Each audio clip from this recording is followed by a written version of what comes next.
Hello, আসসালামু আলাইকুম সবাইকে। এটা আমার দ্বিতীয় ব্লগ। প্রথম ব্লগ দেওয়ার পর আমি গায়েব হয়ে যাইনি। আমি লাস্ট 10 দিন নাইট শিফট করতে, করতে আমার অবস্থা পুরা টাইট হালুয়া। বিকজ আমার এখন ভ্যাকেশন চলতেছে, ফুল টাইম কাজ করতেছি।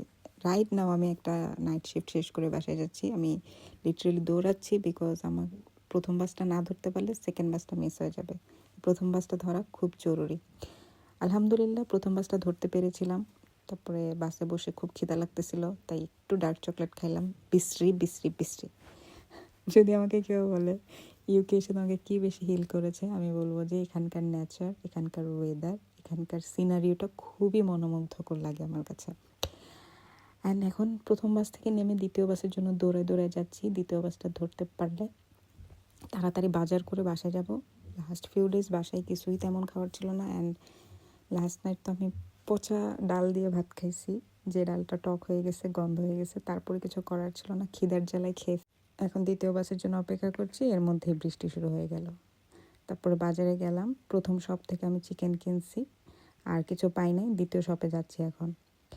সো ওইটা ব্লগ করি নাই, কারণ খুব খুবই হেকটিক লাগতেছিল, তাই জাস্ট বাসায় এসে দেখাবো এই জন্য আর করিনি। সো প্রথমে দেখাই যে আমি একটা ডাবল ক্রিম কিনছি, আর এটার নাম কি ওকে, বাট মজা ছিল ডাবল ক্রিমটা। তারপর লেবু ছিল, লেবু লাগতো ওইটা রেসিপিটার জন্য। অ্যান্ড সুগার শেষ হয়ে গেছিলো। আমি অনেক সুগার খাই, এটা ঠিক না। এরপর আমার ফেভারেট বেবি কিউকাম্বার। এই কিউকাম্বারটা বেশি মজা নর্মাল কিউকাম্বারের চেয়ে। তারপর নিলাম শানের বাটার চিকেন মশলা, বিকজ আজকে লাইফে ফার্স্ট আমি বাটার চিকেন রান্না করবো। অ্যান্ড সবাই বলে চাপাটি চাপাটি, এটা নাকি খুব ভালো মজা কোনো কিছুর সাথে খেতে, তো আমি জন্য কিনছি ট্রাই করার জন্য। অ্যান্ড একটা সরিষার তেল, জাস্ট বিকজ যখন আলু ভর্তা করি সরিষার তেল ছাড়া টু বি অনেস্ট মজা লাগে না, ওই ফিলটা পাই না। And last but not the least, chicken. Last নাইটে আমি একটা খুব ইজি রেসিপি দেখছি, কী কী ইনগ্রেডিয়েন্টস লাগতো ওইটা আমি কালকে রাতেই দেখে নিয়েছি। এখন জাস্ট কী স্টেপের পর কী স্টেপ এগুলো ফলো করতে হবে ওইটাই আবার দেখে নিতেছি বানানোর আগে। তো ফার্স্টে আমি চিকেনগুলো আর একটু ছোটো করে কেটে নিব, কারণ ছোটো করে কাটলে খেতে মজা লাগে, খেতে ইজি হয়। বড় করে কাটলে ভিতরে মশলা ঢোকে না, এটা আমার মনে হয়। তো একটু ছোটো, হালকা ছোটো করে নিচ্ছে, অত ছোটো না। যেহেতু লাইফে ফার্স্ট বানাচ্ছি, আমি জানি না কেমন হবে। ফর দ্য বেস্ট, বৃষ্টি হইলেও নিজের খাইতে হবে, ভালো হইলেও নিজের খাইতে হবে। এটাই একটা, আই মিন, একটা বড় টেনশন রান্নার সময়, যে আল্লাহ যদি বৃষ্টি হয় কেমনে খাবো এটা। কিন্তু ফালাই তো দিতে পারবো না, এত কষ্টের টাকা দিয়ে কেনা, এত কষ্ট করে রোজগার করে খাবার কিনে আনি, আর ওইটা ডাস্টবিনে ফালাই দিতে খুব কষ্ট লাগে সত্যি বলতে। তাও মাঝে মধ্যে কিছু খাবার আছে একদম নষ্ট হয়ে যায়, পচে যায়, খেতে পারি না একদমই। তখন আল্লাহর কাছে মাফ চেয়ে ফেলে দিই, আল্লাহ তুমি মাফ করে দিও। কিন্তু কিছু করার নাই, আল্লাহ যেন পশু পাখি খেয়ে ফেলে এই খাবারটা, আর আমার গুনাহ মাফ হয়ে যায়। আমি এরকম দোয়া করে তারপরে খাবার ফেলি। কিন্তু টু বি অনেস্ট খুব খারাপ লাগে, খুব খারাপ লাগে।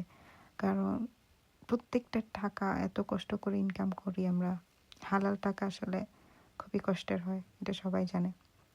তো যাই হোক, আমি এখানে ফটাফট চিকেনটা রেডি করে নিয়েছিলাম। ব্যাক টু রেসিপি, আমি এখানে একটা বেবি চিকেন নিয়েছি।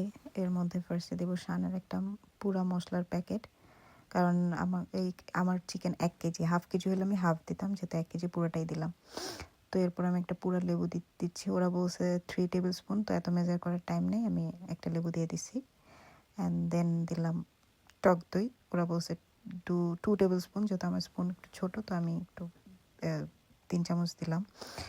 এরপরে কী দিতে হবে ভুলে গেছি, আই থিঙ্ক কী দিছি এরপর আমি, ভেজিটেবল অয়েল, হ্যাঁ, ভেজিটেবল অয়েল দিয়েছিলাম 3 টেবিল স্পুন। ওরা 4 টেবিল স্পুন বলছিল, বাট একটু কম দিয়েছি। তেল এত ভালো লাগে না, মানে তেল যত কম খাওয়া যায় আর কি, এটা করি। কারণ তেল খাবার বেশি লাগলে, মুখে লাগলে ওইটা আর খেতে মজা লাগে না, একটু কম হলেও তাও চলে। তো আমি এটা এখন ম্যারিনেট করব। ম্যারিনেট করা ডান। এরপরে বললো যে প্রায় হাফ কেজির মতো টমেটো সিদ্ধ করে ওইটাকে পিউরি বানিয়ে নিতে, তো আমি এখানে সিদ্ধ দিয়ে দিলাম। বলছে আধা ঘন্টা ম্যারিনেট করতে। ইন দ্য মিন টাইম আমি আমার বাসার মানুষের সাথে কথা বলতেছিলাম, আর আমার বড় আপুকে জিজ্ঞেস করতেছিলাম পোলাও কীভাবে রান্না করা যায়, কারণ বাটার চিকেনের সাথে আই থিঙ্ক সাদা ভাতের চেয়ে পোলাওটা বেশি টেস্টি লাগবে। জিজ্ঞেস করতেছিলাম কীভাবে তুই পোলাও রান্না করিস, আমাকে একটু বল। বলছে পোলাও পৃথিবীর সবচেয়ে ইজি রান্না, তুই পারিস না, এটা কেমন কথা? আমি বলছি ভাই আমি পারি না, তো কী হয়েছে তুই একটু বলে দে। আসলে ওদের থেকে জিজ্ঞেস করে রান্না করতে আমার ভালো লাগে। To be honest. তো হাফ হাফ আওয়ার মেরিনেট করতে বসছিল, কিন্তু আমি আমার বাসার মানুষের সাথে প্রায় 1 ঘন্টা কথা বলে ফেলেছি in the meantime. And then back to kitchen. এখানে টমেটো আর পেঁয়াজ আমি মেরিনেট করে কী বলতেছি আল্লাহ, ব্লেন্ড করে নিলাম। তারপর একটা প্যানের মধ্যে আমি একটু তেল দিয়ে নিয়েছিলাম। তারপরে তেল দেওয়ার পরে এখন ওই যে চিকেনগুলোকে বলছে একটু ভালোভাবে ভাজি করে নিতে, সো ওইটা করে নিতেছি। এই তো চিকেনগুলো ভাজি ভাজি হচ্ছে, আর পাশে দিয়ে আমি পোলাওর জন্য আরেকটা পাতিলে পেঁয়াজ, গরম মশলা বসাই দিলাম। যেহেতু আমি শেয়ার্ড বাসায় থেকে উপরে ওরা চলে আসছে, তো আমি আর রেকর্ড করতে পারি নাই ওদের জ্বালা যন্ত্রণায়। বাট ওরা আমাকে এটা সকালে নাস্তা হিসেবে খেতে দিয়েছিল, ছোলা মুড়ি।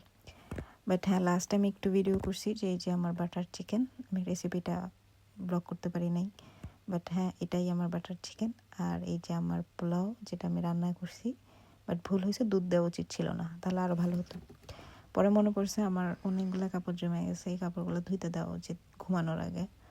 তো আমি এই যে এখানে কাপড় ধোয়ার লিকুইডটা দিলাম। এইটা দেখাচ্ছি বিশেষ করে কারণ এটার স্মেলটা এত সুন্দর, এটা কাপড়ের অত সুন্দর স্মেল আনে যে সবসময় আপনার ফ্রেশ ফিল হবে কাপড় পরার পরে। নাহলে এখানে তো আর আমরা রোদে কাপড় শুকাইতে পারি না যে একটা ফ্রেশনেস আসবে, অলওয়েজ কেমন জানি একটা বাজে স্মেল করে কাপড় থেকে। সো একটা যদি ফ্রেগনেন্ট ইউজ করি কাপড় ধোয়ার সময়, তাহলে ওটা বেটার হয়। কাপড় ধোয়া হচ্ছে, আমি এখন উপরে যাব, আমি ডাইরেক্ট ঘুম দিব, কারণ আমার আর বডি চলতেছে না। I am so tired. Good night. 2টার দিকে ঘুমাইতে গেছি অ্যান্ড ছোলা মুড়ি খাইছিলাম, তাই পেট ভরা ছিল দেখে ঘুমাইতে পারছি না, এলে ঘুমাইতে পারতাম না। দেন ঘুম থেকে করছি আমি 10:54-তে। ফোন অনেক ব্লার দেখাচ্ছে, নেভার মাইন্ড। এটা একদিন রাতে আমার নাইট শিফট ছিল, তখনকার করা ভিডিও। স্নোফল হচ্ছিল, অনেক জোরে স্নোফল হচ্ছিল, তাই ভিডিও করে রাখলাম তোমাদেরকে দেখাবো বলে। তোমরা সবাই ভালো থেকো, আমার জন্য দোয়া করো। আল্লাহ হাফেজ।